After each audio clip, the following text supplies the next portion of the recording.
Celtics put up a lot of points, and without the one weapon they probably use the most, and Jaylen Brown opens up about his wrist injury, something we didn't expect, now on the Locked On Celtics podcast. Locked On Celtics pod, home of the winners. Hey there, welcome back to the Locked On Celtics podcast, right here on the Locked On Podcast Network, where it's your team every day, and your team is the Boston Celtics, and I talk about them every Monday through Friday. You got bonus podcasts on a night like this, where they play on a Friday night. Bonus podcast tomorrow when they play on a Saturday night against the San Antonio Spurs. So make sure you're subscribed wherever you get your podcasts. Watch the show on YouTube. Get into that comment section. Share your thoughts with me. If you're new to this show, I am John Karalis, beat writer for Boston Sports Journal. I've been covering this team for about 20 years, doing this podcast for like 10, and I've written a couple of books about the team. Today's show is brought to you by FanDuel. Go ahead over to FanDuel. If you missed it on Friday night, they do NBA happy hour from 6 to 7:30 p.m. Eastern. Check it out on the FanDuel app or at FanDuel.com. Celtics get the win over the Toronto Raptors, 125-117. So I'm going to do a 2-segment show today, not 3, because it's a bonus podcast. I'm just going to condense it a little bit. Second segment's going to be all Jaylen Brown, his game, what he said about the refs, him and the refs, what he said about his wrist. Incredibly revealing stuff.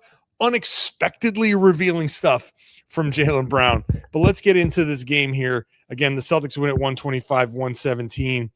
The Raptors they lost R.J. Barrett in this game to a sprained ankle, like another injury. No Scotty Barnes, no Jakob Poeltl, no Brandon Ingram. So shorthanded, but those are always dangerous games because the other team has a reason to play hard. And the guys that do play are going to be like over the top, hustling, trying to you know how it goes. You've seen the Celtics kind of screw these games up before. Both teams came out hot. The Raptors were shooting just out of their minds in the first half. They shot 11 of 25, so 44%. They cooled off in the second half, and this is where the Celtics started to get some separation. They shot 7 of 22 in the second half, while the Celtics just kept on rolling.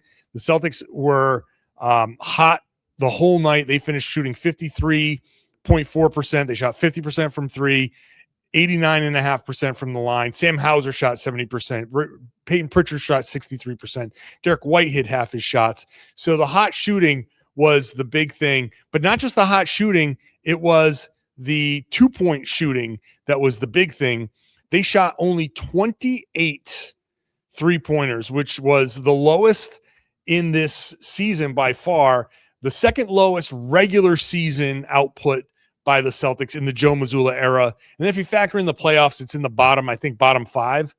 But the Celtics put up 125 points. They took 87 shots, and that doesn't even count the free throws. They went to the line 19 times.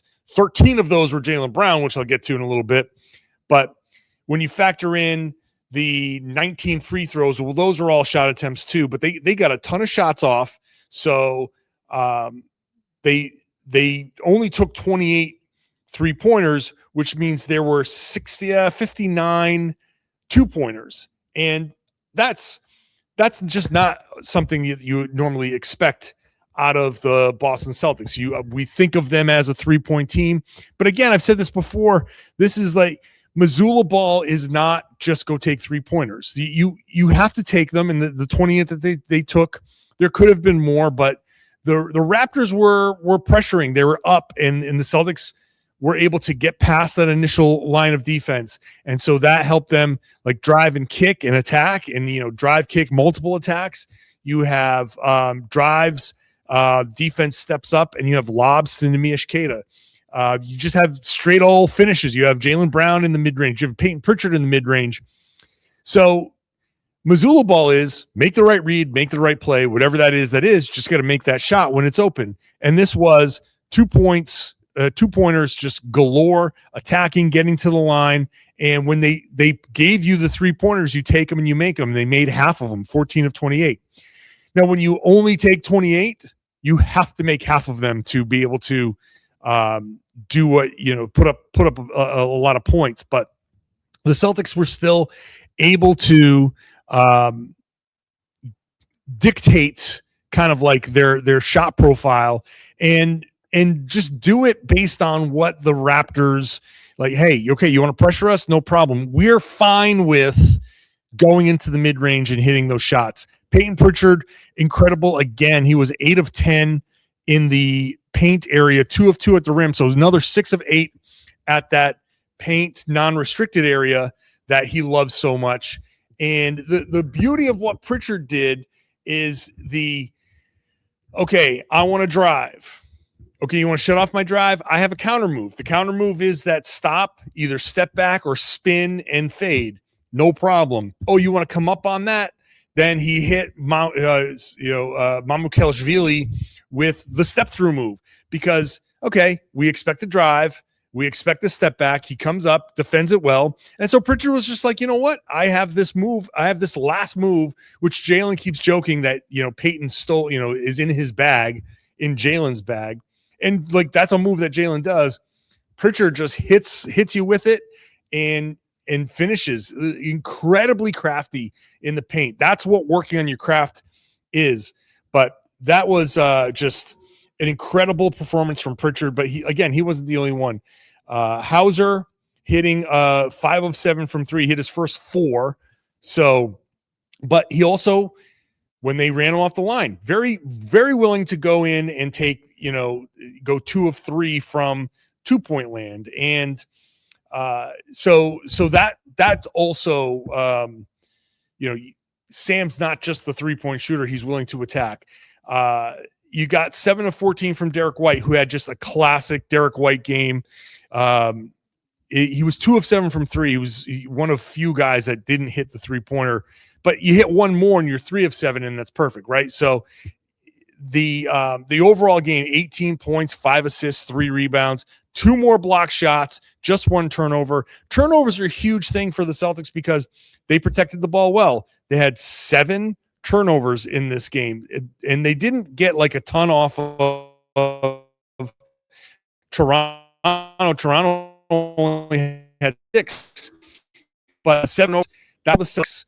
Said it after the game. He was asked about the Celtics offense is number 1 since December 1st by a mile, and he said it. The key is to protect the ball and get the shots up off the rim. And if you can put the ball up off the rim, there's a good chance that you're going to start scoring some points, because eventually those are going to start falling, even if you start cold, which the Celtics weren't at all in this game.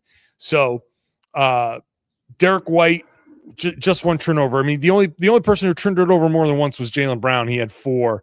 There were a couple of not so great ones, but it's okay.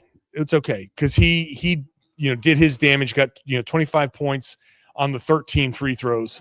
So if you hear background noise in the audio version, you probably see it on the YouTube version. I'm here at the TD Garden at the Sports Museum upstairs. Is kind of like my new spot to record this show.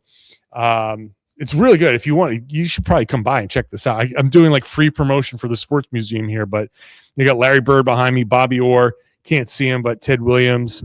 In the back, I got Carl Yastrzemski and Harry Aganis, just Boston sports legends.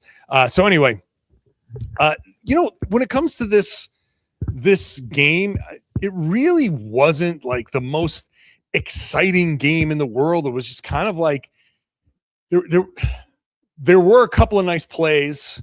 There's Jaylen Brown, right off the bat, just driving down, nice little inside out dribble down the lane, 2-hand dunk. Then he hit Mamu with the poster later on in the game. So you had a couple of exciting plays there. You had a wild alley-oop to Neemias Queta, which it goes down as like, wow, what a wild basket that was. He was trying to catch the pass, and it was up towards the rim, and he just couldn't. But because he's tall, it just kind of rolled off his fingers into the rim. So it goes down as an alley-oop layup for Queta, which was fun. Other than that, it was just like Celtics made a run, Raptors made a run. Celtics made a run, Raptors made a run. And then when the Raptors got cold, the Celtics were able to push it to 20. But then again, the Celtics just they got into a couple of ruts there where they're trying to do a little too much ISO, a little too much individual play, and the Raptors cut it all the way back down to single digits. And then the Celtics whipped off another run. Anthony Simons was behind one of those runs. He was big. I'm really impressed with Simons. I asked him after the game about being in trade rumors and trying to focus and concentrate. And he just laughed. He's like, I've been in trade rumors for years, since like my second, third year in the league. I've been in trade rumors for a long time. He was laughing about it because it's like, yeah, I've learned to live with it. It is what it is. You just, you are where your feet are, or something like that, he said. And he's gotten super comfortable. And I think obviously it was going to take him time to get used to it and figure out, like, okay, I'm in a new city, right? You get traded in the middle of the summer. You come here, it's a new city. It's a new role. It's new teammates. It's new coaches, new culture, new everything. And it took him a little while to kind of get used to that. And then on top of it all, you do have the trade rumors. You do have that thing hanging over your head of like, hey, at any moment I could be gone. And maybe there were trade rumors before, but these are legit. Like, this is Brian Scalabrine before the Denver game. I only saw the clip today where he was just adamant. He's like, no, these talks between the Celtics and the Clippers are real. There's something behind this. And it's interesting to me. I don't know. If the Celtics, that's probably another topic for an off day, but Scal seems to think that the Celtics discussions for Ivica Zubac are real, that there's something behind that. Now, that's not out there, but it's probably meaningful that it's not out there because the Celtics operate in silence. They're like, they never let things leak. So Simons could easily at any minute just be like going off to LA, but he's not letting it bother him. He comes in off the bench. He spurs that first run, the run that really turned the game around, right? That the Celtics were, no, that was Pritchard in the one in the third quarter. In the second quarter, it was Simons that came in and kind of like got the Celtics a little bit of room. Then in the third quarter was Pritchard, who I think had 12 in the third quarter, and he got the Celtics that 20-point lead. And Simons was just there. Joe was talking about his defense. He did a great job there. So it's just a nice team win, a nice kind of business-like win. A couple of things that I didn't like with the individual stuff and the defense. The Celtics defense is just the way it's geared towards giving up certain three-pointers. Mm-hmm. You got to live with it. Who was it? Jacoby Walter hit 5 of 9. Gary Washburn tweeted this out during the game. Walter came into the game having hit 39 three-pointers total in like 34 games. And then he comes in and hits 5 in this one. The Celtics defense is geared towards protecting the paint. And sometimes a guy gets a wide open look. He sees it goes in, and it feels good. When that first one goes in, it feels good. The next shot you take, you shoot it with confidence. It feels good. Next thing you know, boom, boom, boom, they start falling. So the Celtics defense is geared towards this, but they still need to figure out how to challenge those shots without just daring guys to take those shots. It's the one thing I really didn't like in this game. But otherwise, just a nice win over the Raptors. And it's important because tomorrow they're playing the San Antonio Spurs and Victor Wembanyama and Luke Cornett, who was at this game. And, that's not going to be the easiest game in the world. Third game in 4 nights. Wemby is just, how do you deal with him? Nobody knows how to deal with him. So Spurs are a really good team. That's going to be a tough one. I wouldn't be surprised if they lose that game. So we'll see. But anyway, a nice win. Jaylen Brown, 25 points in this, but did it at the free throw line. Interesting, right? The day after he went kind of berserk. We'll talk about that and his revelations about his wrist. That's all coming up next. Today's show is brought to you by FanDuel. Go on to the FanDuel app every Friday from 6 to 7:30 p.m. Eastern, and you're going to get the NBA happy hour. right? You get right before the games tip off, give you a new way to kick off the weekend. It's like your official pregame. It's a limited time window. You get special offers right on that FanDuel app before it starts. You get things like boosts. You get bonuses. You get surprises. Every Friday from 6 to 7:30 p.m., it's like appointment viewing with NBA happy hour. It's easy to check the weekly special before tip-off and make a move before the window closes. It's right before the games. It's right before the weekend starts, so it adds a little extra energy to that Friday night without overthinking it. I don't know if you got into it before this game, but you should have. Check it out right before tip-off. NBA happy hour every Friday from 6 to 7:30 p.m. Eastern. When you're on that FanDuel app, it's going to ask you to set a budget, set your limit. Please do that so you can gamble responsibly. Set whatever you can afford to lose, whatever your disposable income is. If that's what you want to set your limit at, please do that. So if you hit a cold streak, they will take care of you. They will stop you themselves. So do that, and then check out NBA Happy Hour only on FanDuel, the official sports betting partner of the NBA. Today's show is also brought to you by BetterHelp. I'm a big proponent of therapy, and I know that this is a big time, like new year, new me. People like want to say, okay, I'm starting fresh. I'm starting over. No, you don't want to start over. You want to become your best self. And so it's not about reinvention. It's just about feeling a little less weighed down. Therapy can help you understand that, and BetterHelp can help you get that better perspective on your emotions, motivations, and relationships, because their therapists are fully licensed in the United States and they work under a strict code of conduct. They help match you with therapists based on your needs and preferences, so there's no need to do all of that legwork, which can be discouraging. The legwork is tough to do, and if the match isn't right, you can switch to another therapist from their tailored recommendations at any time. So that gives you the option. They do a lot of the work for you, and there's no kind of pressure to stay with somebody you're not clicking with. BetterHelp has served over 5 million people with more than 30,000 therapists, and live sessions average a 4.9 out of 5 rating across more than 1.7 million client reviews. BetterHelp makes it easy to get matched online with a qualified therapist. Sign up and get 10% off at BetterHelp.com/LockedOnNBA. BetterHelp, HELP.com/LockedOnNBA. Thank you for making Locked On Celtics your first listen every day and making it the number one Celtics podcast in the world. It's on the number one sports podcasting network on the world. That's because of you, the everydayer who is with me every Monday through Friday, who joins me on these bonus podcasts. Thank you so much for doing so. It really means a lot. Jaylen Brown, it didn't have the best game. The numbers, again, it's another Jaylen Brown game where the numbers look decent. 25 points, 8 rebounds, 7 assists. The 4 turnovers weren't like the best.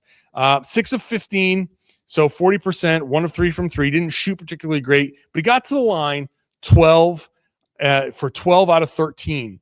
So Jaylen Brown goes out and trashes the refs. I didn't see a fine anywhere. Trashes the officiating, and then comes in and gets 13 free throws. So was his game markedly different than it was the other night against Denver? Not necessarily, but 13 free throws. Again, the Celtics were aggressive. They were definitely, like, both teams were aggressive, attacking. But Jaylen gets to the line. Okay, so I asked him about it, and he said, quote, "I just got to keep my head on straight. Don't let it affect my physicality or the way I play. Don't let it cloud my vision. Thinking about the refs, not thinking about making the right play. So I just got to stay poised. I'm versatile, flexible enough to make it happen, but it feels good though." And he said, I can't let it get me from making the right reads and all that stuff. It's honestly, it's almost like he directly addressed my criticism from the last podcast, where we said that, like, you have to have the poise. You have to be able to rise above that. Yeah, I get it. It's frustrating to not get the foul calls, but to make it the focus of that postgame from Denver and to let it clearly affect you and to let it clearly change how you play, that is bad. Jaylen Brown is too good for that. And so it's like, I definitely called him out on that. But then he comes out and says this, and it's like, okay, good. This is exactly what you want to hear from someone that kind of, I believe, my personal belief is he wanted to send that message. He might have gotten a little too overboard with it.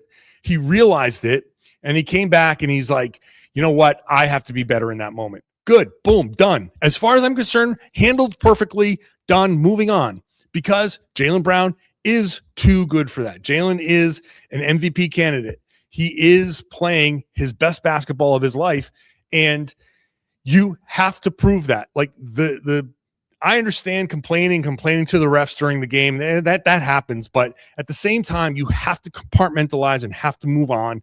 And so it's good to hear Jaylen talk about that. So he ended up with a good game. Overall, I like the fact that he did the other things, that he was in there rebounding, that he was in there, with the assists.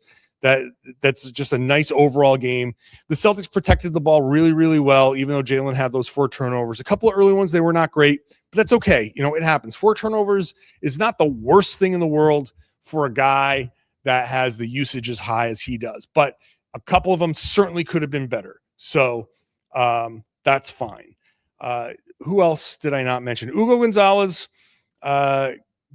was, he had a couple of nice finishes at the rim. What else? Jordan Walsh played, was okay. I mentioned Simons. That's basically everybody. Okay.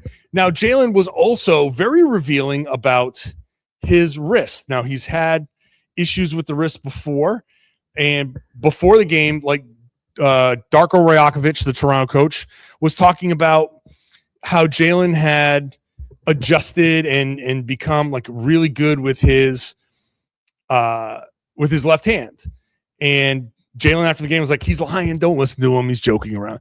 And then he said this on his live stream too once, but he said, look, I tore all the ligaments in my wrist in 2021. So he's talking about that. And he just said, I've had procedures where I've had a couple of loose bodies removed, and I've had chips in my wrist over the last couple of years. And he talked about modern medicine, so he could go get some mobility in the wrist. Talk about PRP, platelet-rich plasma therapy, and stem cell therapy. And he went on. He spoke for 13 minutes after this game. The video is all online. You should probably go listen to it. I'm not going to read off all the quotes here. That'd be boring, and I don't have the actual audio to play you. But he was so revealing in this, talking about multiple procedures to clear out loose bodies from the wrist, and multiple times getting the PRP injections and the stem cells, and how sometimes you fall on the wrist, and now for 2 weeks it's you can't, like, it doesn't move the same way. He really kind of like opened up. This is a whole new Jaylen Brown, which I've said before on the podcast, earlier this year. Like, Jaylen is being so much more open about things. It's incredible. It's incredible to see.